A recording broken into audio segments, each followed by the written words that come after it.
Dottor Valerio Ansà, biologo nutrizionista, bentornato. Grazie ancora per l'invito, Massimo. Come stai? Tutto bene? Tutto bene, ho passato una bella estate. Allora. Soprattutto aspettando questo momento. Allora, sì, abbiamo lasciato interrotto l'altro episodio. Io ti chiedo scusa se non faccio l'intera presentazione della tua esperienza, del tuo background e dei titoli, perché appunto questo episodio uscirà consecutivamente al precedente che abbiamo dovuto interrompere per giusti approfondimenti che hanno portato insomma a una lunghezza quasi eccessiva del podcast. Oggi riprendiamo appunto parlando, facendo degli appunti sull'argomento che abbiamo intrapreso sulla chetogenica, sulle diete low carb, e oggi includeremo anche un appunto su l'effetto wow e l'entusiasmo che si prova, diciamo, a intraprendere percorsi nutrizionali, chiamiamoli di moda, anche se poi nell'episodio hai spiegato giustamente tutto il background scientifico, i lati positivi, quando sì e quando no intraprendere un percorso del genere. Parleremo di superfood e parleremo di idoneità delle diete vegetariane e vegane nel mondo degli atleti. Iniziamo subito. Allora, dieta chetogenica. Mi dicevi appunto che va fatto di dovere un chiarimento su invece quelle che sono le diete low carb. Sì, esiste una differenza sostanziale. Definiamo, anche se l'abbiamo fatto l'altra volta, brevemente di nuovo la chetogenica per poi andare a capire le differenze. La dieta chetogenica è una dieta che mira ad un quantitativo che può essere in media di 30-50 grammi giornalieri. In alcuni soggetti particolarmente predisposti si può anche arrivare a 100 grammi. Che ha come obiettivo quello di andare a instaurare nel corpo un processo chiamato chetosi, che è uno stato assolutamente fisiologico differente dalla cetocitosi diabetica. In sostanza, per farla più breve possibile, noi abbiamo dei tessuti che sono dipendenti dal glucosio. Quando il glucosio non viene assunto per via esogena, quindi al di fuori del nostro corpo, questo lo richiede attraverso altri tipi di substrati che possono essere i corpi chetonici prodotti a partire dai grassi all'interno del nostro corpo. Le diete low carb, tanto per cominciare, non mirano a cercare questo effetto di chetosi, ok? Non lo instaurano nel corpo. È anche difficile definire una dieta low carb perché c'è chi la definisce come semplicemente una dieta in cui non si instaura la chetosi ma i carboidrati vengono tenuti bassi. Ma bassi fino a che punto? Credo che la definizione più semplice sia... Noi sappiamo che nell'alimentazione mediterranea è consigliato un quantitativo di circa 50% di carboidrati giornalieri sul totale delle calorie che assumiamo. Qualsiasi assunzione di carboidrati al di sotto il 50% delle calorie totali può essere definita una dieta low carb. Questa mi sembra la definizione più esatta, anche se poi bisogna prendere il caso specifico. Io ho molti atleti che hanno un regime di mantenimento, atleti di sport ad alta intensità, sulle 3000 calorie. Se noi andiamo a ridurre sotto il 50% delle calorie totali, stiamo comunque sui 300-350 grammi carboidrati giornalieri, quindi quella non può essere definita una dieta low carb.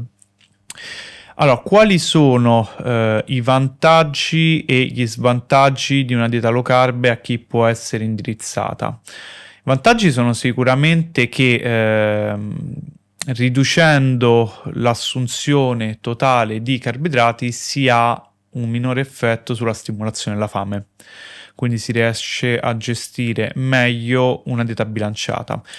Questo avviene per la riduzione dei carboidrati o per l'incremento degli altri due macronutrienti? Allora, in generale per la riduzione dei carboidrati, che solitamente è la parte dove le persone insieme ai grassi abbondano. Poi è ovvio che in un totale calorico quella parte che viene ridotta dai carboidrati solitamente, almeno se dovessi lavorare io tendo a compensarlo con le proteine che hanno un effetto plastico e hanno anche un effetto sulla riduzione della fame. Non a caso prima parlavamo della chetogenica, uno degli effetti della chetogenica è che non si sente la fame, non solo per i corpi chetonici che hanno effetto anoressizzante, ma anche per l'alto contenuto di proteine, o comunque più alto magari di una classica dieta mediterranea. Questi sono sicuramente i vantaggi, oltre al fatto che avendo una miglior gestione dell'insulina si possono gestire tutta una serie di patologie che che tendono a inasprirsi con un'errata stimolazione di questo ormone. Gli svantaggi dove sono? Allora, non esistono particolari svantaggi, non esistono particolari controindicazioni. Diciamo semplicemente che, come dicevo prima, la parte di carboidrati che viene elevata dall'alimentazione viene sostituita di solito con le proteine. Quindi in soggetti che hanno magari problemi di insufficienza renale, questa può essere controindicata perché si devono attenere sempre a un certo quantitativo di proteine. Può essere controindicata per lunghi periodi perché se noi abbiamo una bassa stimolazione insulinica nel lungo periodo, quello che succede è che le nostre cellule avranno meno recettori per l'insulina e quindi saremo più soggetti a sviluppare insulinoresistenza. Però anche lì, quando si inizia una dieta si tende sempre a favorire sani stili di vita, quindi la pratica di attività sportiva. E quale effetto migliore per la produzione di recettori cellulari se non l'attività fisica, in particolare contro resistenze? Cioè, nel senso, questi sono magari svantaggi e controindicazioni, però che vanno sempre contestualizzate. Ti faccio una domanda perché comunque noi facciamo divulgazione e purtroppo tanti ascoltatori poi non ricorrono all'utilizzo di un professionista e quindi comunque c'è tanto fai da te che io, secondo me, un tentativo per educare il fai da te è sempre un'ottima divulgazione. Vedo che tante persone che tentano un po' a ridurre i carboidrati, innanzitutto fanno proprio un errore di classificazione, identificando i carboidrati come pane e pasta e non nel loro complesso, cosa che secondo me è un vantaggio perché magari mantengono volumi di frutta e legumi elevati e quindi utili. Però vedo che si fa un errore insieme a quello del tentativo fai da te di ridurre i carboidrati, cioè di ricorrere a fonti di carboidrati anidre.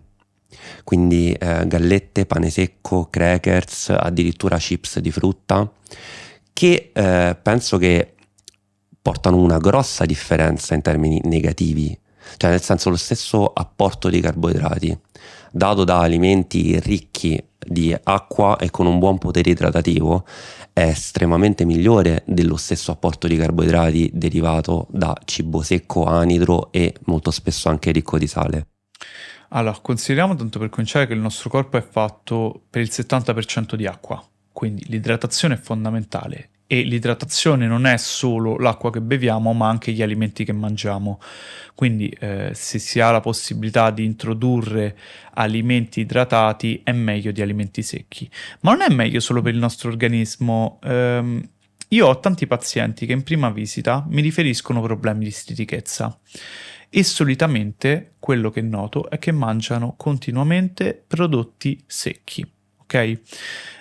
Gallette, crackers e così via. Le feci hanno bisogno di acqua per essere idratate. Le fibre, per favorire la motilità intestinale, anche quelle, perché aiutano? Perché sono idratate. Ok, quindi andare a rimuovere l'acqua dai prodotti non è sempre una buona mossa. Oltretutto, io credo che l'equivalente calorico di 100 grammi di pane sono più o meno 2 pacchetti di cracker, circa 60 grammi di cracker, ok? Io credo che sazi di più 100 grammi di pane piuttosto che 60 grammi di cracker, oltre al fatto che il pane, essendo un prodotto magari meno lavorato, può contenere tutta una serie di micronutrienti che magari nei prodotti da forno, nei prodotti secchi non possono essere contenuti. Sì, ma lì sicuramente impatta in maniera molto negativa il marketing, anche il marketing vestito bene, quindi il bio, light, protein, prodotti vegetali da scaffale, che poi ne parleremo dopo. Vegetarianesimo non vuol dire necessariamente incremento della salute e chi ricorre a un vegetarianesimo fai da te con cibi processati, anidri da scaffale, lì il problema, a parte i processi, magari in futuro riusciremo a parlare anche della classificazione nova, no? Mhm. Che decide cosa è processato e cosa è ultraprocessato. Però sì, c'è alla fine un utilizzo abbastanza massivo di cibi anidri. Ti chiedo, abbiamo parlato in separata sede privatamente anche dell'effetto wow che ci possono essere dei regimi alimentari. Ti chiedo se ti vengono in mente altre strategie alimentari che hanno appunto sollecitato e stimolato questo effetto wow. Cosa intendiamo noi per effetto wow? Un metodo che per moda, per brandizzazione, per successo, per fama più che successo, automaticamente richiama anche un valore. Che voglio dire? Che se io sono stato la settimana scorsa da un nutrizionista, mi sembra si chiami Valerio, mi ha dato un regime alimentare, sì, sta frutta, verdura, la pasta c'è, mi ha detto solo di meno, insomma, mi aspettavo qualcosa di un po' più particolare, invece frutta secca, l'olio, la pasta, boh. In confronto a dire, guarda, sto facendo la paleo keto, però quella che fanno in Oriente, e cacchio, che è? E come funziona? E cosa mangi? Ma veramente ci sta un giorno dove puoi mangiare solo cose di quel colore? Insomma, più si veste di particolarità e anche bizzarrie, e più ci aiuta a dare valore anche alla chiacchiera, al gossip, alla condivisione di quello che facciamo. Questo purtroppo succede anche con le metodiche di allenamento. Quindi molto spesso più è ricca di dettagli particolari, bizzarri, e più è entusiasmante e interessante parlarne. Questo io definisco l'effetto wow, che è una cosa che trovo molto pericolosa. Ti vengono in mente, oltre la chetogenica, altri regimi alimentari che hanno portato con sé l'effetto wow? Sì, assolutamente. Prima di tutto voglio anche premettere una cosa che ho notato lavorando. L'effetto wow, noi continuamente abbiamo, il nostro cervello ha una modalità di risparmio energetico, cioè per prevenire, non so, catastrofi, carestie, si prepara sempre a risparmiare energia. E questo lo fa anche a livello cognitivo. Cioè noi siamo più indirizzati a pensare che esista un alimento magico, come un superfood, una dieta particolare che può salvarci da tutti i mali, o uno stile che ci può far raggiungere quei risultati che tanto vorremmo avere nella vita, piuttosto che comprendere che quei risultati sono frutto di un impegno costante nel tempo, non per un breve periodo. L'effetto wow diventa anche un po' motivo di identità, cioè improvvisamente noi non abbiamo una strada da seguire, ma la troviamo. E insieme a noi questo percorso è condiviso da altre persone, per questo che lo ricerchiamo tanto. I principali stili alimentari, secondo me, che definiscono l'effetto wow sono tre. Quest'anno devo dire ho visto tornare parecchio di moda il digiuno intermittente nelle sue varie forme e ne abbiamo parlato nella scorsa puntata. Però i regimi alimentari che più ricordo fortemente per l'effetto wow sono la dieta Atkins, la dieta Dukan e la dieta Paleo. La dieta Atkins, ideata dal signor Atkins, un medico fortemente in sovrappeso, lui vide che rimuovendo tutti i carboidrati complessi e fonti amidacee dalla sua alimentazione, riusciva a perdere in breve tempo una grande quantità di peso. Ha ideato uno stile alimentare in 4 fasi, in cui in sostanza nella prima fase ha una durata, mi pare, di 14-21 giorni, circa 3 Scusa, rimuovendo i settimane. complessi? Quindi i polisaccaridi? Sì, tutto. Tutte le fonti di carboidrati. Ah, non solo i complessi. No, volevo dire complessi e semplici, Ah, insomma, ok, tutte ok. le fonti di carboidrati. Ok. Quindi una durata di circa 14-21 giorni, quindi 3 settimane. Vengono consentiti un massimo di 20 grammi giornalieri di carboidrati, ok? In una seconda fase, questi quantitativi vengono leggermente aumentati In una terza fase, sostanzialmente, che poi diventa anche la quarta, viene individuato un quantitativo X di carboidrati, che sarebbe quello per cui siamo geneticamente predisposti probabilmente, oltre il quale non si può andare, altrimenti ingrassiamo. Ma qual è la verità all'interno della dieta Atkins? Che per i primi 14-21 giorni tu segui una chetogenica, perché sotto nei Certo. 20 grammi, comunque sotto i 50, stiamo entrando in chetosi.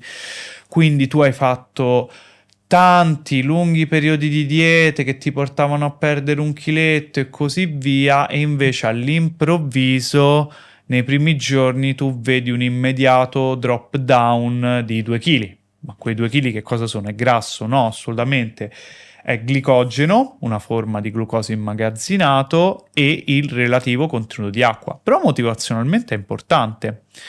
Continui questo percorso e stai seguendo una dieta ipocalorica, quindi continui a perdere peso. E quando avrai finito, tra virgolette, comunque quel quantitativo X di carboidrati sarà un contenuto solitamente intorno ai 150 grammi massimo. Quindi Comunque tu lo comunque dalla tua alimentazione rimuovi una fetta di macronutrienti che hanno un potere calorico, e per questo puoi continuare a dimagrire. Come vantaggio la dieta Atkins ha sicuramente che dà risultati immediati, che può sembrare una stupidaggine, ma motivazionalmente per tante persone invece hanno un effetto importante. Ha come vantaggio di mettere la persona su dei binari che deve seguire forzatamente, perché se sgarra tutti i risultati si perdono.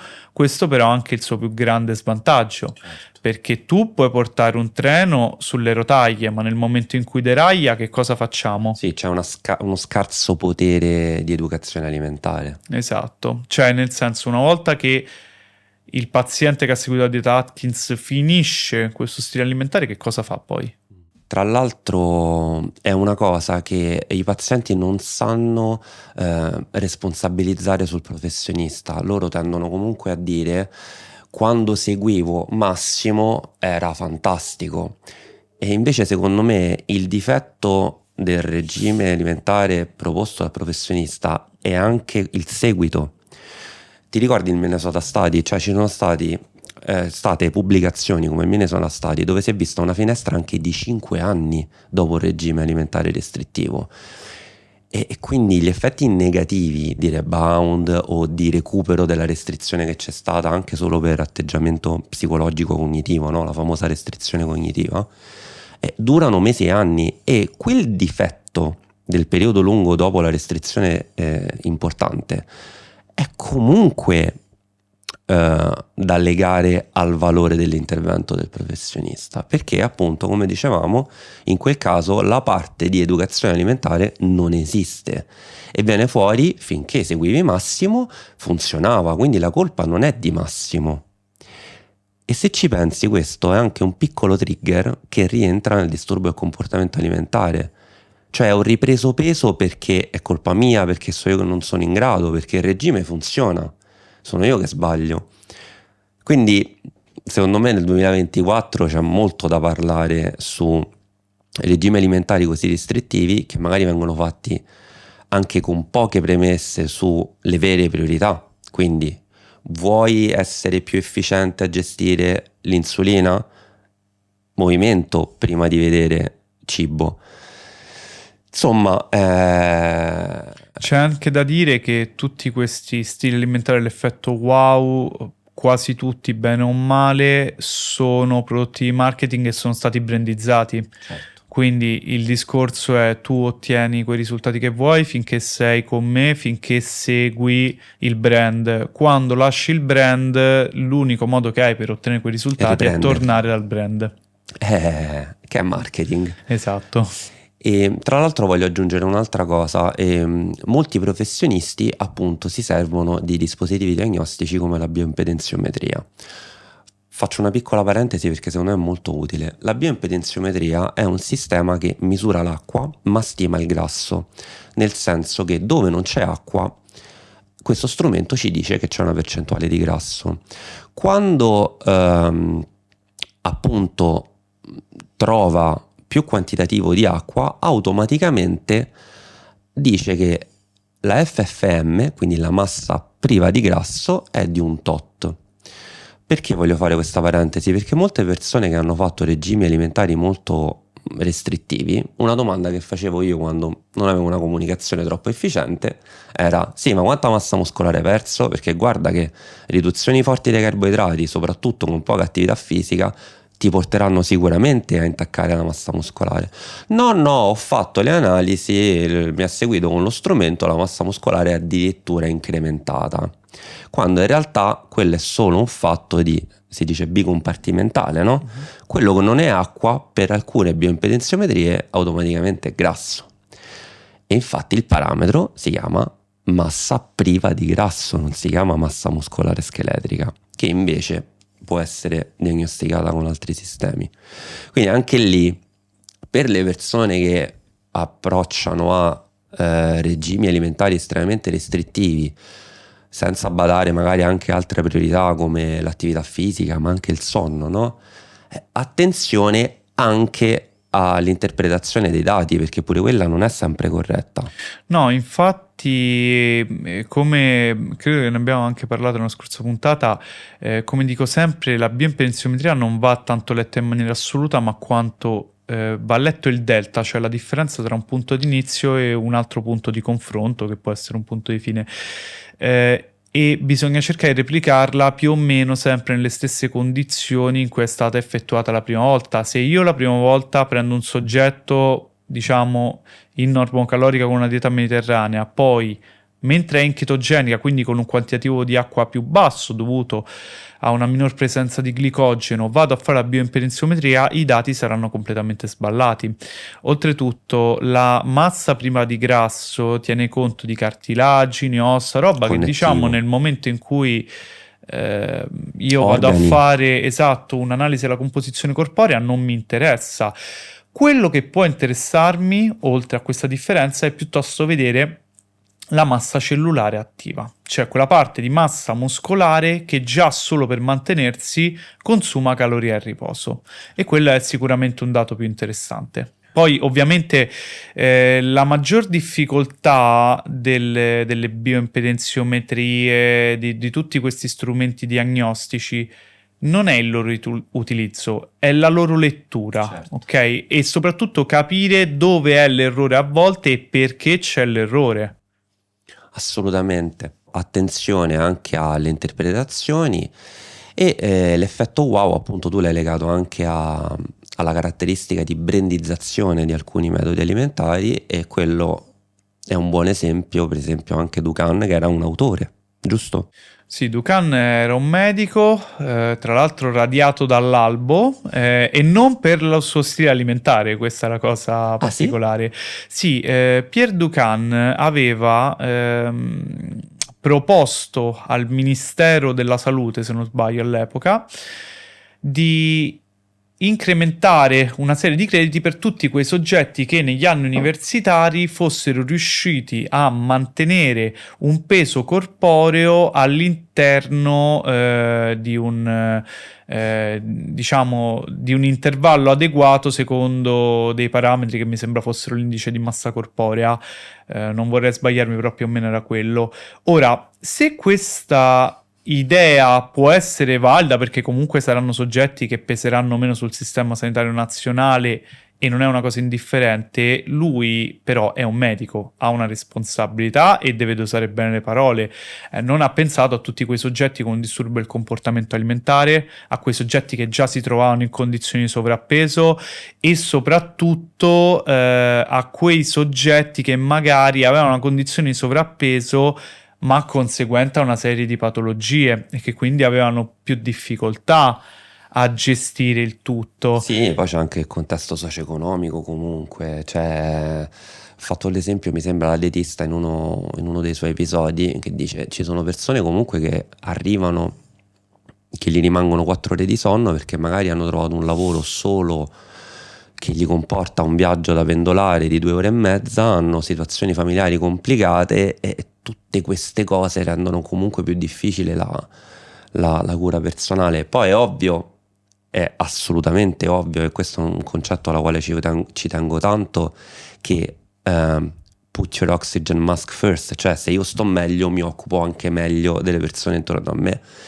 Però effettivamente ci stanno troppe variabili, non puoi dire se sei fit, se rientri in quell'indice di massa corporea ti premio, è veramente terribile. È stato radiato, È infatti. stato radiato. Però ha ideato un stile alimentare in 4 fasi anche questo, che tra l'altro ha spopolato, perché io mi ricordo anche in Italia c'è stato un momento in cui io ero più piccolo, ancora non mi occupavo di nutrizione così, però che tutti i miei amici in sovrappeso seguivano la dieta Dukan. Sì, c'era Ok? il libro, la C'era il gente libro, comprava sì, il perché libro. poi è stato anche quello brandizzato. In sostanza anche qui abbiamo 4 fasi, una prima fase di mi sembra 7 giorni, in cui in sostanza vengono esclusi una marea di alimenti e vengono consentite solo proteine magre, quindi anche alimenti che mischiano più macronutrienti è difficile che vengano inserite. In una seconda fase è uguale alla prima, però vengono concesse un po' più di verdure, quindi cerchiamo di vedere anche cosa c'è di positivo. L'individuo che fino a quel giorno ha mangiato male, male, male, improvvisamente comincia a conoscere la varietà alimentare nelle verdure. E questo è importante perché l'errore è cercare la varietà alimentare nei prodotti altamente lavorati, industrializzati e così via, piuttosto la ricerca nelle verdure.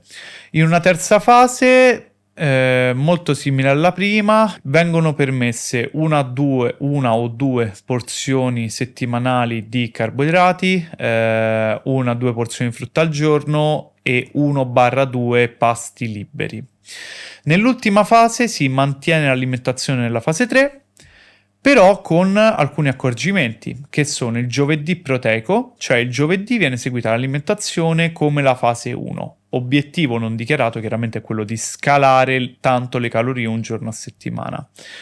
Viene consigliata l'assunzione di crusca d'avena, questo per il contenuto di fibre solubili che comunque aiutano la motilità intestinale, oltre a tutta una serie di effetti positivi dell'organismo, e il paziente è, diciamo, obbligato, tra virgolette, a fare 30 minuti di attività fisica almeno 3 volte a settimana. Quindi quali sono i vantaggi e quali gli svantaggi? Il vantaggio è che sicuramente anche qui il paziente viene messo su dei binari, ha l'obbligo di seguire quella dieta anche solo perché ha pagato un prezzo importante, quindi tanto vale mettere a frutto questa spesa. Ha il vantaggio di dare effetti immediati sulla riduzione del peso, ma qui siamo sempre sul discorso della chetogenica per la deplezione del glicogeno. Ha il vantaggio però di, nonostante poi non lasci adeguate competenze alimentari, però di lasciare delle sane abitudini.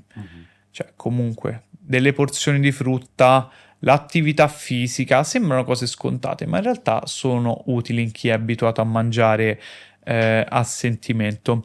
Gli svantaggi sono che anche qui è uno stile alimentare molto, troppo, eccessivamente restrittivo, soprattutto nelle prime 2 fasi, perché solo proteine magre con verdure è uno stile alimentare che può essere molto e troppo restrittivo. Non lascia adeguate competenze alimentari al paziente per proseguire il suo percorso da solo, e soprattutto è anche qui, essendo un contenuto brandizzato, ha un costo non indifferente e comunque è qualcosa di cui i nutrizionisti devono tenere conto quando stilano un piano alimentare. Sono assolutamente d'accordo. E la paleo? Allora, la paleo, qui tra dieta vegana e dieta paleo io mi aspetto veramente un'aggressione domani. Allora,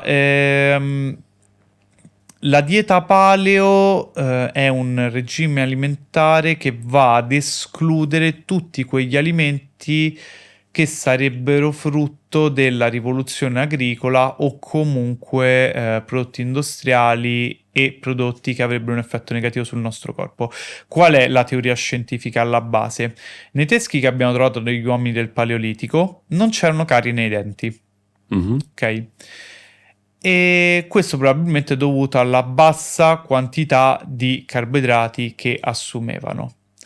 Però anche qui c'è subito un discorso da fare, cioè come mangiavano gli uomini del Paleolitico? Perché noi abbiamo diverse regioni a livello mondiale, alcuni si nutrivano principalmente di cacciagione, altri di prodotti ittici, altri di tuberi, altri magari di radici, altri ancora di frutta, cioè non possiamo identificare l'uomo del Paleolitico come un'unica figura che aveva uno stile alimentare. In secondo luogo, io non ho mai incontrato un uomo del Paleolitico per chiedergli come mangiava e quindi è molto vago quello che può essere detto. Comunque, Wolf e Cordain, che sono i principali autori o comunque ricercatori della dieta paleolitica, mirano all'esclusione di cereali, perché sono comunque derivati della rivoluzione agricola. In sostanza, secondo loro, l'uomo non ha avuto l'età evoluzionistica adatta per adattarsi all'assunzione di questi alimenti. Aspetta, banner antiterrorismo non vuol dire processati o ultraprocessati. Esatto. Mirano all'esclusione dei legumi. I legumi in sostanza che cosa fanno? Se io ti aggredisco tu puoi o scappare o difenderti. I legumi non hanno questa facoltà, però possono produrre degli antinutrienti. Le saponine, tutti questi prodotti all'interno dei legumi ci danno fastidio a livello intestinale perché sono fatti per difendere la specie. Vengono esclusi latte e prodotti caseari sia perché, secondo sempre questi ricercatori, vanno ad acidificare il nostro corpo, sia perché contengono tutta una serie di caseine che ci infiammano eccessivamente.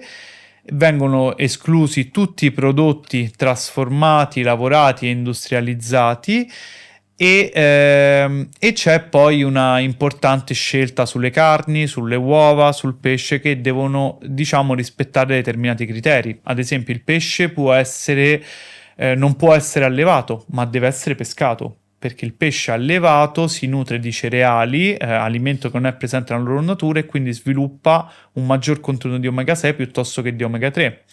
La carne, anche quella deve essere grass fed, quindi allevata ad erba, con un maggior sviluppo di omega 3 piuttosto che di omega 6, senza ovviamente l'utilizzo di antibiotici.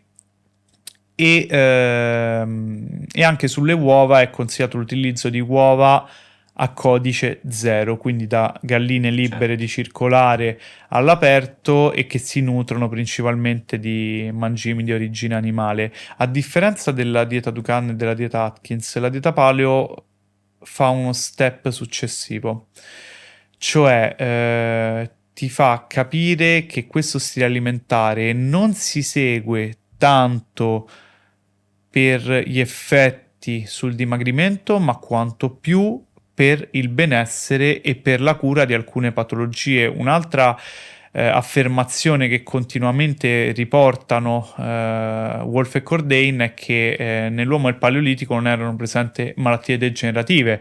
Però anche qui io vorrei dire, certo, se non superi i 30 anni, se la tua aspettativa di vita è 30 anni, è ovvio che è minore l'incidenza di tumori e altre malattie a carattere degenerativo. Poi ci sta molta bibliografia anche dal punto di vista quasi antropologico della scienza farmacologica che sostiene che la maggiore possibilità di intervenire per la sopravvivenza del soggetto incrementa le patologie degenerative croniche perché il soggetto appunto ha una longevità maggiore dove quella patologia diventa degenerativa cronica mentre prima ti avrebbe ucciso in poche ore, in pochi giorni. Esattamente. Quindi, poi scusami, grass fed, uova targate 0, pesce d'allevamento, un qualsiasi regime alimentare con queste caratteristiche porta benefici, anche se non ha le caratteristiche, diciamo, quelle più, come le vuoi chiamare, ortodosse, come le vogliamo chiamare, cioè anche se non si rimuovono quel tipo di cibo perché nel Paleolitico non c'era, ma se tu fai queste scelte che incrementano molto la qualità dei cibi, certo che fa bene. Come facevano loro a dire quale caratteristica del loro regime alimentare portava il beneficio? No, certamente, ma Il discorso è questo però è uno dei vantaggi della paleo, cioè nel senso tu puoi fare qualsiasi tipo di alimentazione e incrementare la qualità dei prodotti e questo avrà sicuramente un effetto benefico per te. Però la paleo, visto il suo grande successo, ha avuto il vantaggio di portare l'attenzione su questi temi, cioè di carne grass-fed prima della dieta paleo non si parlava, ma anche io ti dicevo ho sofferto di malattie, di una sindrome dell'intestino permeabile. Anche lì, comunque, la dieta paleo esclude tutta una serie di alimenti che in soggetti predisposti, banner antiterrorismo, possono portare allo sviluppo o comunque all'incremento della sintomatologia di una serie di malattie, ma in soggetti predisposti, non in chiunque. Ok? Molto interessante. Non ci avevo mai pensato al potere benefico di un regime così brandizzato, così identificativo, no? Perché come ti dicevo chiacchierando, quando andava di moda ho visto anche adesivi sulle macchine. Cioè, io mangio paleo come se fosse una squadra di calcio, come se fosse una religione, no? Però effettivamente poi, per un motivo sbagliato, non troppo educativo, non troppo sostenibile a livello psicologico, tu rientri in quella famiglia, in quella squadra e poi impari il grass fed, impari a scegliere il pesce.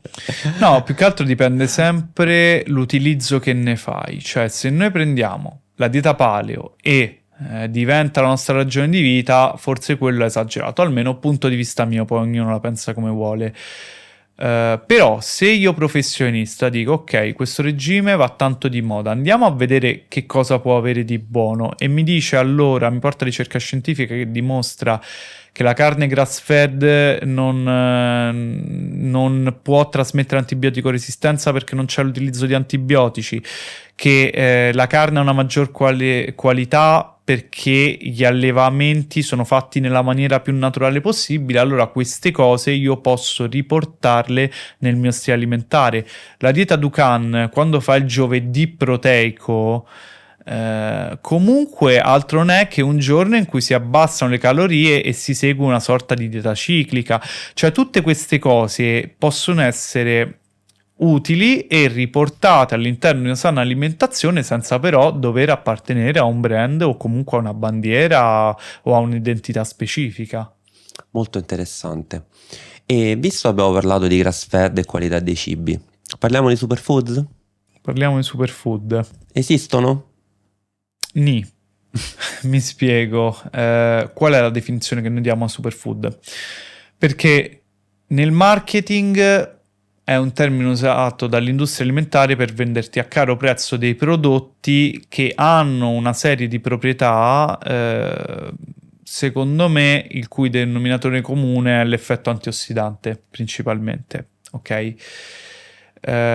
Oppure, in altri termini, possono essere prodotti che mischiano più macronutrienti.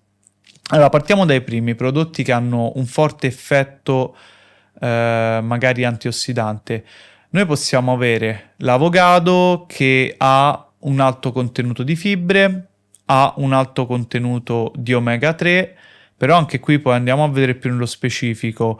L'avocado è, se non ricordo male, l'alimento vegetale che più ne contiene in natura, ma messo in confronto al pesce abbiamo un contenuto di 1 a 10, cioè c'è una bella differenza.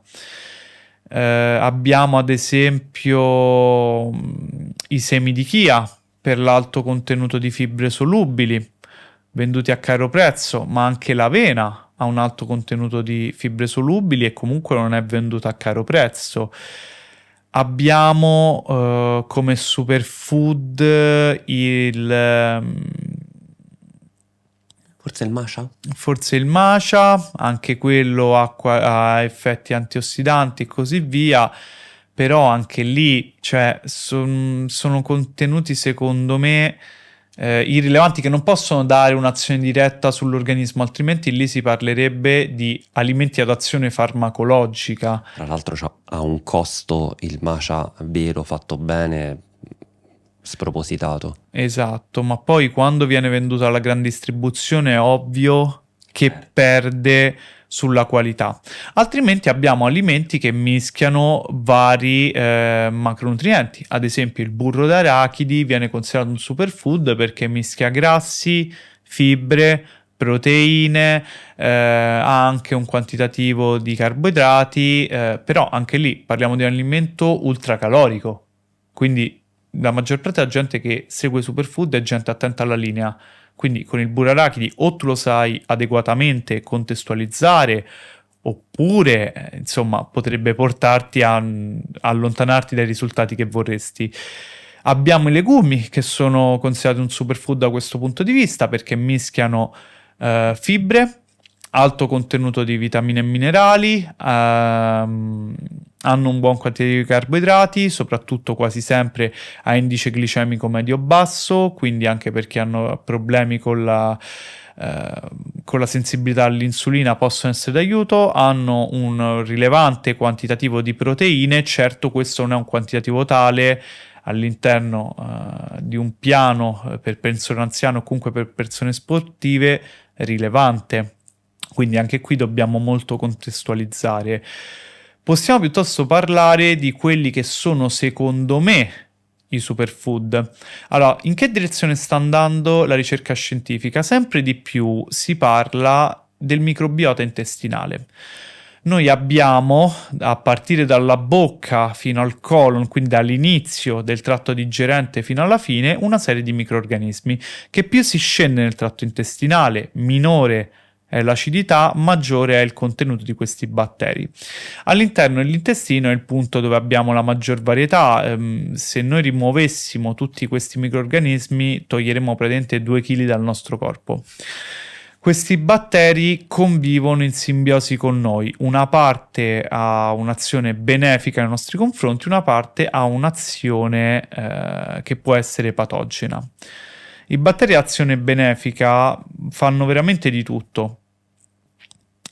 Consumano delle parti alimentari e ci restituiscono qualcosa che possono essere acidi grassi a catena corta, che hanno un forte effetto antinfiammatorio sull'organismo, favoriscono la motilità dell'intestino, favoriscono l'espulsione di feci, permettono un miglior assorbimento di vitamine e minerali in generale, producono neurotrasmettitori che hanno effetto sul senso di sazietà ma anche sul tono dell'umore. Quindi in questo senso la ricerca scientifica sta andando sempre più avanti. Hanno fatto anche recentemente un documentario su Netflix che si chiama Hack Your Health, se non sbaglio, e ne parla Julia Enders, che è l'autrice dell'Intestino Felice, il libro che in maniera più semplice e divulgabile ha aperto un po' la discussione sull'argomento. Quindi se noi possiamo nutrire questi batteri intestinali con l'utilizzo di fibre e di alcuni alimenti, come ne aumentiamo la varietà? Con cibi fermentati. Il kefir di latte, ad esempio, vengono immessi degli starter all'interno del latte, tra l'altro per chi è intollerante al lattosio questo kefir è più che indicato perché i batteri fermentano il lattosio in acido lattico, quindi lo rendono molto fruibile per tutti. Kefir d'acqua, i vari tè fermentati, insomma i krauti fermentati, il kombucha, esatto, esistono anche i krauti fermentati, insomma esiste una varietà di prodotti interessanti che anche solo per la loro produzione che tu fai in casa, perché sono comunque migliori dei prodotti industriali, ti porta secondo me a una maggior consapevolizzazione alimentare. E questo è per i prodotti fermentati. E poi ovviamente nel 2024 ormai ci siamo resi conto che ci sono i cambiamenti climatici, che dobbiamo stare più attenti alla sostenibilità di un'alimentazione, insomma sappiamo che il consumo di carne nel tempo andrà sempre più ridotto. Ma con che cosa sostituiamo queste proteine? Possiamo farlo con due fonti, o con proteine vegetali, che però non devono essere carenti di amminoacidi essenziali, quindi in questo ci aiuterà magari l'industria alimentare, oppure con la carne sintetica. La carne sintetica purtroppo in Italia al momento non è commercializzata, ma secondo me è il prossimo grande step della nutrizione, perché tu hai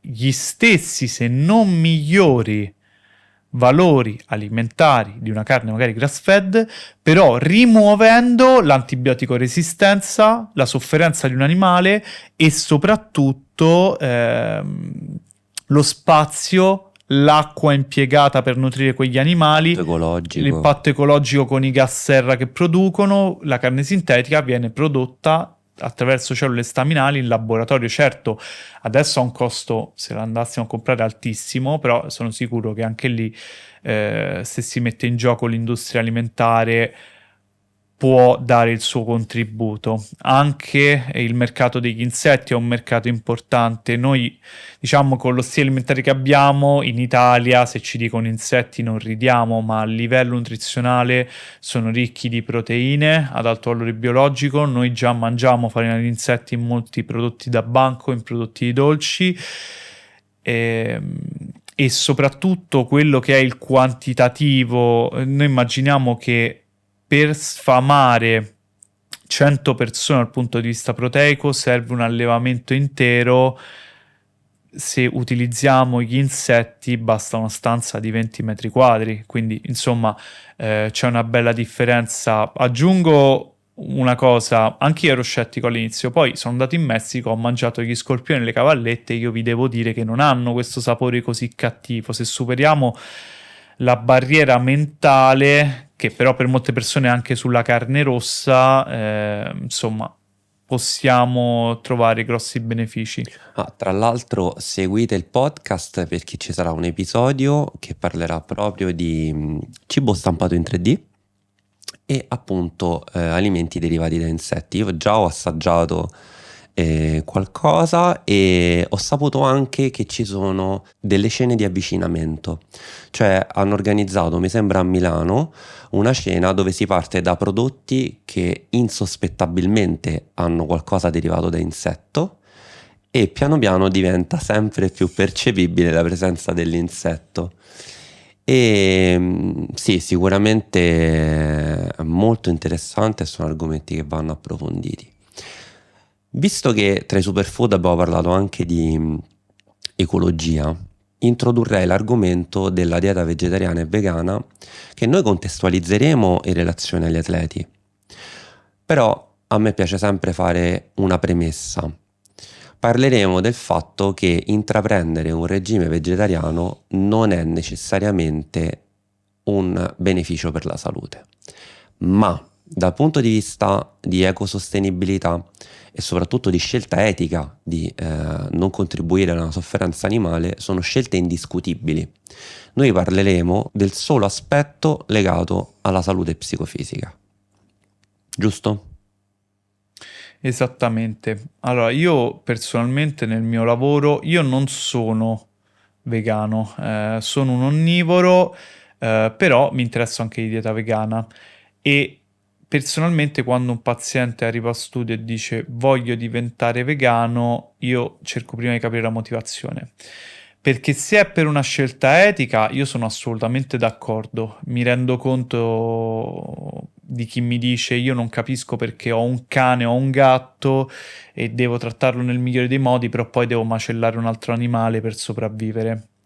Mi rendo conto di chi mi dice guarda, se ne dicono di ogni sugli allevamenti, a me comincia a fare schifo la carne. Ok, questo ha assolutamente senso, ma per chi mi dice io voglio diventare vegano perché so che ha effetti migliori sulla mia salute, per chi mi dice una dieta più completa, per chi mi dice che sarà al sicuro da tutta una serie di malattie, io lì mi sento di dire no, aspetta, fermati, perché non è possibile che un'alimentazione onnivora possa essere peggiore rispetto a un'alimentazione che esclude tutta una serie di nutrienti. Qual è, diciamo, il principio alla base della dieta vegana? Secondo, diciamo, i maggiori esperti, noi abbiamo un tratto digerente troppo lungo per assumere la carne. Quindi la carne andrebbe in putrefazione, avrebbe troppi prodotti di scarto che noi poi andremmo a assorbire nel sangue. E prendono ad esempio tanti animali che sono carnivori e che hanno un tratto digerente necessariamente più corto. Ma questo non è così, lo dimostra ricerca scientifica in tutti i sensi. La dieta vegana ha dei vantaggi e degli svantaggi. Ora, di quale vuoi parlare prima?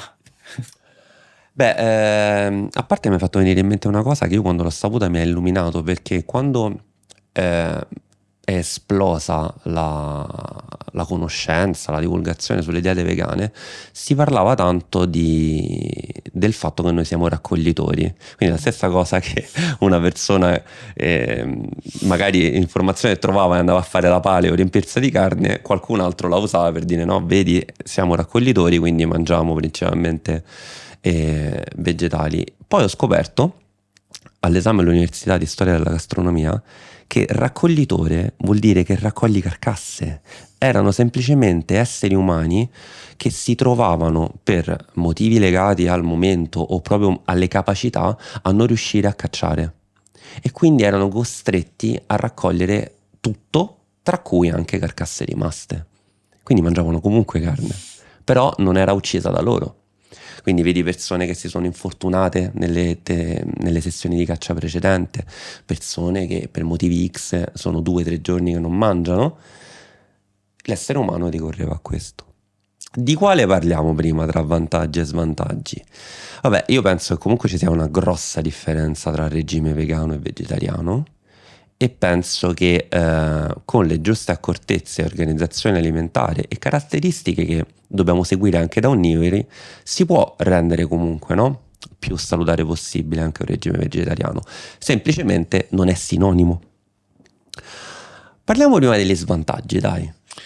Allora, intanto breve distinzione. Una dieta vegetariana non permette l'assunzione di alimenti derivanti dalla macellazione di animali, ma permette i suoi derivati, quindi prodotti lattiero-caseari, formaggi, uova sono ammessi.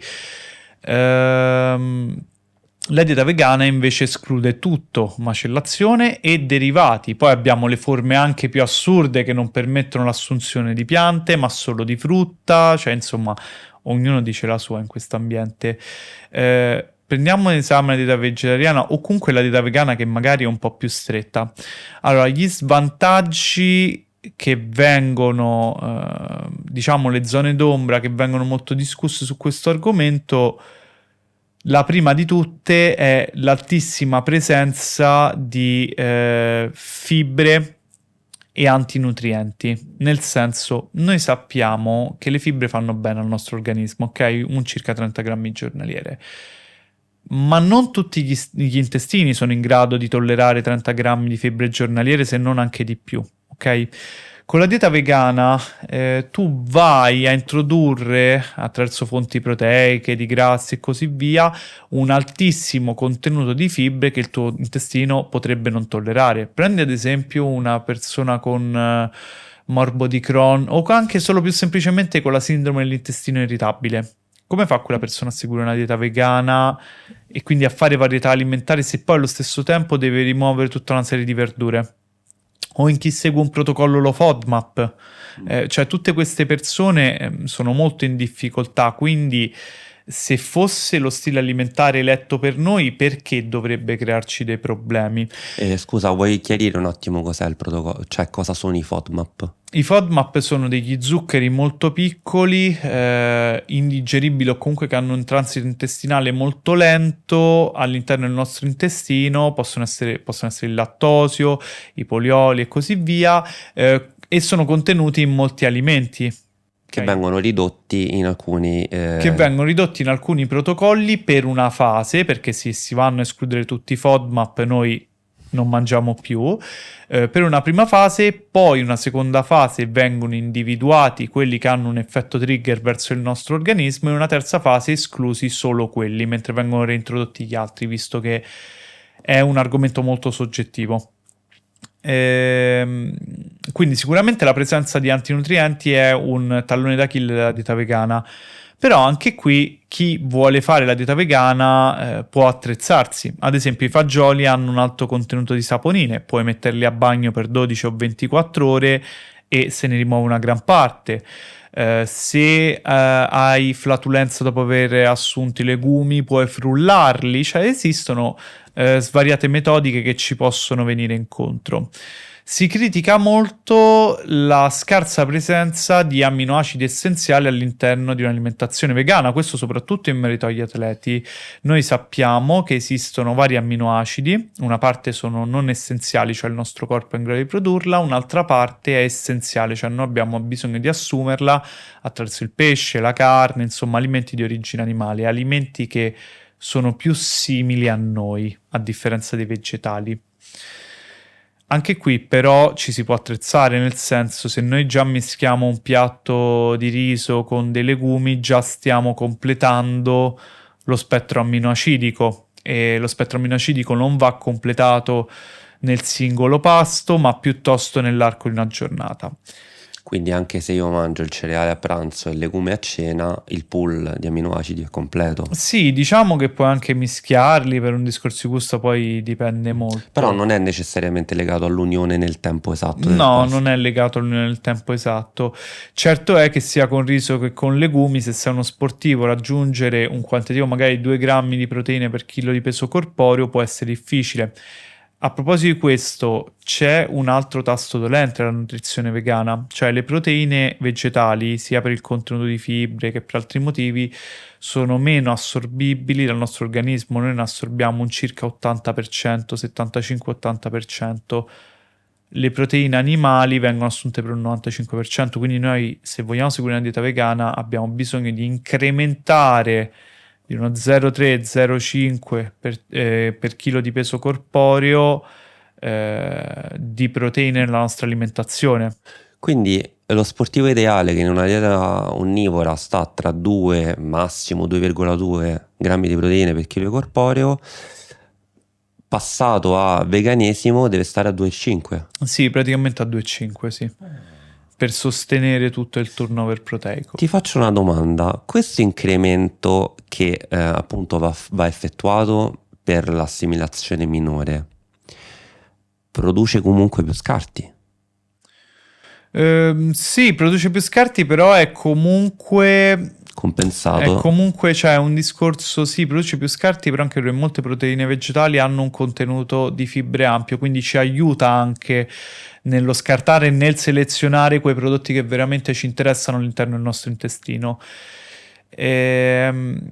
Altro lato negativo, diciamo, nella dieta della dieta vegana è lo scarso apporto di vitamina B12, e qui si entra in un argomento molto dibattuto, cioè tante persone ti dicono: ah, ma io sono vegano da 3 mesi, non ho notato tremori, disturbi del sistema nervoso, riduzione dell'emoglobina, insomma tutti effetti conseguenti di solito alla riduzione della vitamina B12. Ma perché questo? Perché essendo una vitamina fondamentale per il nostro organismo, quest'ultimo ha imparato ad immagazzinarla.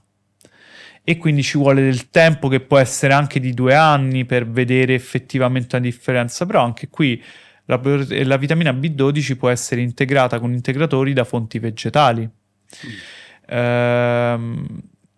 Sì. Certo è, scusa l'interruzione, che uno degli svantaggi, a parte quello già detto del fatto che molti alla fine ricorrono a cibi confezionati, a scaffali e processati, anche magari lo svantaggio può esserci in quelle persone che, interessate alla salute, erroneamente vanno ad approcciare una dieta vegana solo per motivi di salute, e a volte ti dicono pure che sono contrari all'integrazione. Lì penso che sia molto complicato. Sì, è molto complicato, perché comunque una dieta vegana è assolutamente sostenibile se ben fatta. Se ben fatta, necessita in alcuni casi di integratori. E un'altra critica che gli viene mossa è la scarsa biodisponibilità di omega 3, perché non c'è il pesce. Noi abbiamo nell'ambiente vegetale l'acido ALA, che però anche questo deve essere incrementata la sua assunzione, o comunque devono essere presi integratori di omega 3 provenienti da alghe, quindi anche qui abbiamo bisogno di integratori. Viene mossa come critica una bassa disponibilità del calcio, ma in realtà questo è un discorso un pochino sbagliato, nel senso la ricerca scientifica ha dimostrato due cose. La prima è che se tu hai un contenuto buono di proteine, anche vegetali, non hai una scarsa disponibilità di calcio. La seconda, il problema del calcio dov'è? Nell'assorbimento. Qual è la vitamina che lavora principalmente l'assorbimento del calcio? La vitamina D. Ma quella non è carente nei vegani, è carente in tutti. Io è l'unica vitamina che propongo sempre di integrare nei mesi invernali a tutti, anche agli onnivori, quindi sicuramente non solo i vegani ma anche gli onnivori possono beneficiare dell'assunzione di vitamina D.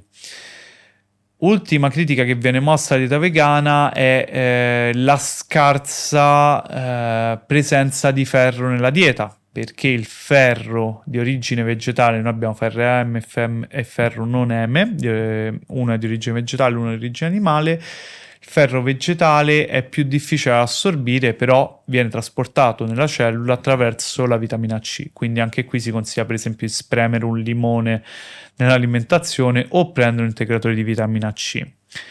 Per gli sportivi è consigliata anche l'assunzione di beta-alanina e di creatina perché chiaramente essendo presente nei muscoli degli animali che non mangiamo deve essere incrementata. Questi sono diciamo gli svantaggi di una dieta vegana che però come vedi sono tutti tranquillamente superabili. Però nel fai da te succede anche spesso che per cercare di compensare gli omega si aumentano molto noci, olio, semi di canapa, olio di semi di lino, e lì un'altra critica che viene spesso è che incrementi fonti di grassi, incrementi fonti di carboidrati per forza perché ti porta automaticamente a incrementare le fonti di carboidrati, anche con le calorie si sale velocemente, no? Con le calorie si sale velocemente, è vero, ma soprattutto chi solitamente fa una dieta vegana fai da te tende magari a prendere il burger vegetale, che è quasi sempre un prodotto iperindustriale, È quello che diciamo prima. altamente calorico e spesso sbilanciato a favore dei grassi. Quindi, insomma, tutta questa attenzione alla salute, però poi bisogna sempre vedere come viene Sì, perché poi interpretata. porta un impegno nella preparazione dei cibi non indifferente, perché lì appunto il cibo da scaffale è devastante, sono cibi ultraprocessati. Ovviamente poi, come ho detto anche in un altro episodio del podcast, tanti fanno terrorismo dicendo c'è un business che ti vuole malato, per la quale guadagneranno un sacco di soldi, quindi loro vogliono che mangi male, eccetera. E io dico sempre questa cosa, ok, è vero. E secondo te, se io sono un imprenditore senza scrupoli che voglio tutti morti per i miei soldi, se va di moda l'alimentazione vegan, dico no, quella no. Se va di moda il bio, dico no, quella no. Cioè, i soldi si ricavano in qualsiasi Troverò una modo. strategia per farli comunque. Quindi se adesso va di moda la carne grass fed o il cibo vegetariano, io lì investo. Quindi è un terrorismo che non ha senso. Se c'è veramente qualcuno che vuole guadagnare a tutti i costi su di noi, qualsiasi sia la moda, va bene. Quindi anche là c'è marketing, anche là guarda quanti cibi ci sono protein che se tu li confronti con il loro analogo non protein hanno lo stesso quantitativo di proteine. No, ma poi secondo l'industria che ti vuole malato, c'è anche l'industria che ti vuole vegano. Nel certo. senso, allora, Netflix per esempio ha fatto Game Changers, Your Health, ne ha fatto anche un altro sperimentando delle alimentazioni differenti su gemelli. Adesso non mi ricordo come si chiama, però se noi andiamo a vedere il fondo di investimenti di Netflix, tanti dei soldi investiti sono nella produzione di alimenti vegani. Arnold Schwarzenegger, che comunque è uno dei personaggi più conosciuti al mondo, che adesso è vegano, anche lui ha tanti soldi investiti nella produzione di alimenti vegani, quindi come c'è un marketing che ti vuole malato, come c'è un marketing che ti vuole carnivoro, c'è anche un marketing che ti vuole vegano. Tu devi decidere che bandiera prendere o se avere il dono della conoscenza e quindi saper scindere le differenze. Io non sono vegano, però ho capito che bisogna ridurre consumo di carne e ho switchato per alcuni tipi di prodotti vegani nella mia alimentazione abituale, ma non sono vegano. Tra l'altro, breve banner, anche le ultime cose che stanno andando di moda, per esempio l'acqua idrogenata o gli attivatori sirtuine, eccetera, attualmente io ho cercato pubblicazioni, sono tutte pubblicazioni che hanno fondo di investimento da gente che sta producendo questi prodotti, perché all'inizio è così, cioè la scienza è lenta, prima che escono dei papers interessanti che ci dicono che cacchio effettivamente fa l'acqua idrogenata, ce ne vuole un po'. Gli studi che stanno uscendo ora sono tutti spinti, promossi, accelerati anche con buona disponibilità economica da produttori di cose, di integrazione, anche di farmaci, non lo so. Però ecco, non è che tutti gli studi sono onesti. Sì, ma poi servono anche le meta-analisi, quindi confronti fra vari studi. Certo. Insomma, al momento, da questo Diciamo, punto di vista. posso dire che per chi vuole curiosare su PubMed, tra studi eccetera, mettete i filtri almeno da review in su. Quindi review, meta-analisi e clinical trial. Almeno evitate tutte quelle pubblicazioni che hanno rilevanza minima, no? E i vantaggi? I vantaggi possono essere sicuramente che una persona abituata a mangiare a sentimento, già che intraprende uno stile alimentare che inizia un minimo a contare le calorie, che inizia a porre attenzione al contenuto proteico, sicuramente ha dei vantaggi. Qualcosa fatto poco e magari anche male è meglio di qualcosa non fatto. La ricerca scientifica spinge tanto in una direzione per la dieta vegana, dimostra come c'è una minore incidenza di cancri, di ictus, diabete, malattie a carattere degenerativo, ma questo non è per la dieta vegana, è perché quelle persone che prima mangiavano male hanno incrementato l'assunzione di fibre e sull'assunzione di fibre noi abbiamo tante di quelle meta-analisi sugli effetti positivi che può avere il nostro organismo che sono veramente importanti. Il vantaggio è sicuramente un ridotto impatto sull'ambiente circostante e sicuramente una maggior consapevolizzazione alimentare. Ti dicevo prima con la paleo, l'attenzione alla qualità degli alimenti, tecnicamente anche un vegano che intraprende seriamente questo percorso comincia a dare una maggiore attenzione alla qualità degli alimenti, quindi non comprerà il burger di turno con 6.000 prodotti all'interno, ma piuttosto seitan, tofu, tempeh e tutte lupini e tutti alimenti proteine vegetali come questi. E nel mondo atletico ci sono esempi di atleti vegetariani o vegani? Allora, ci sono. Io posso partire. Ci tengo a dire una cosa: tutti questi atleti che sono di alto livello sono di alto livello per delle loro capacità genetiche o per delle loro programmazioni all'allenamento, non per la dieta vegana. Ad esempio, nell'MMA io sono molto nell'ambiente, ci sono i fratelli Nick e Nate Diaz. Adesso sono in fase calante perché hanno raggiunto un'età e hanno preso anche una quantità indifferente di lavandini in faccia, però loro hanno sempre portato quest'idea che essendo vegani potevano essere più forti. Addirittura The Game Changers su Netflix porta l'esempio di Nate Diaz quando ha battuto McGregor. E quello che può arrivare a una persona che non conosce l'ambiente effettivamente è questo, cioè un atleta vegano batte un atleta che invece come un irlandese mangia bistecche pranzo, cena e colazione e quindi ha avuto questo vantaggio perché era vegano. Ma se poi vai a guardare dietro le scene è successo altro. Nate Diaz ha vinto perché quel giorno aveva una differenza di peso non indifferente perché hanno combattuto in un'altra categoria rispetto a quella di McGregor. Nate Diaz ha vinto perché ha una capacità di incassare colpi incredibile, perché se guardiamo il primo round, insomma, McGregor stava stravincendo.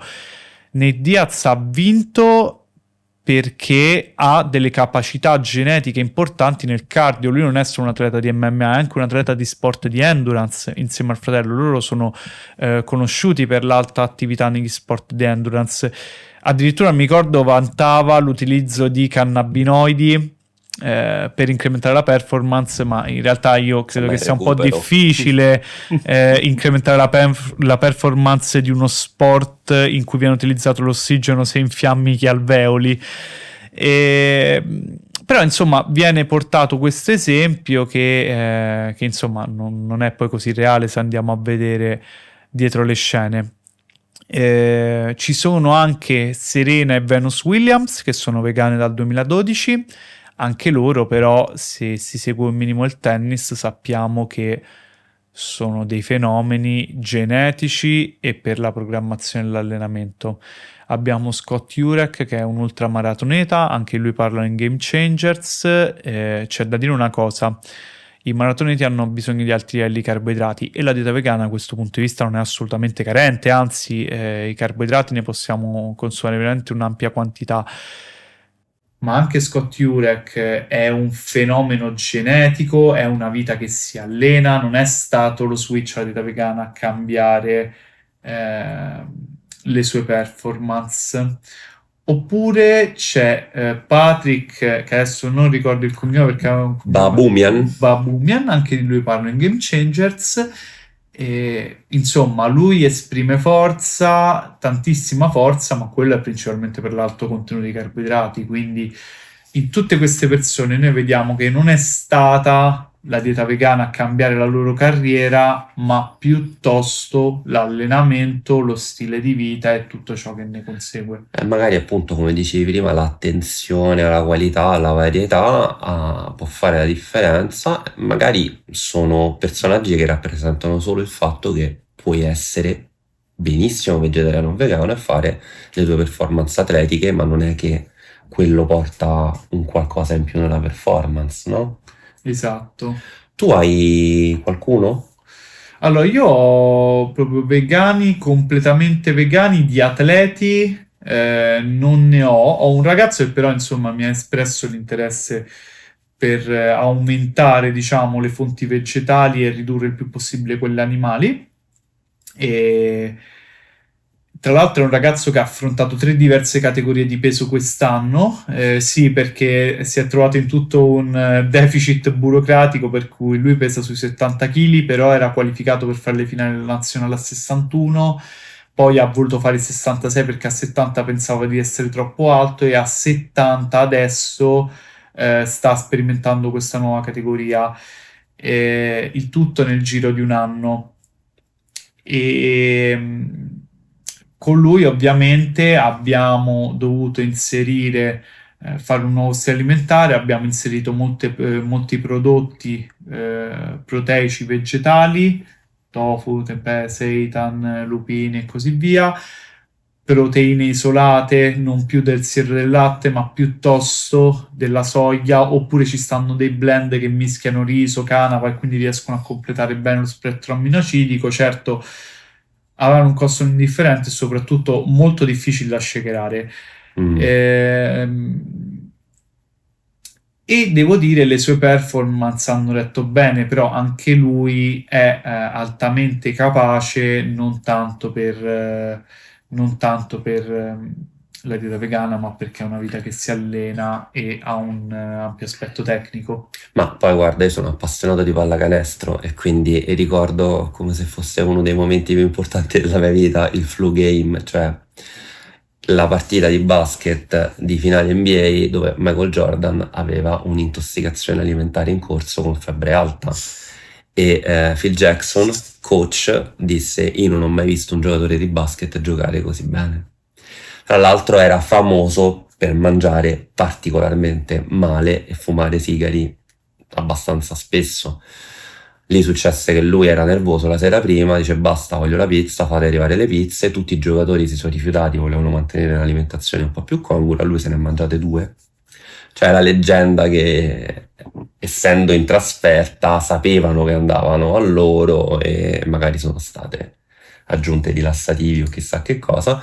Magari questa è solo una favola. Fatto sta, intossicazione alimentare con febbre alta, fatto una partita leggendaria. quindi non si può derivare l'informazione che sia un'intossicazione alimentare ti incrementa la performance.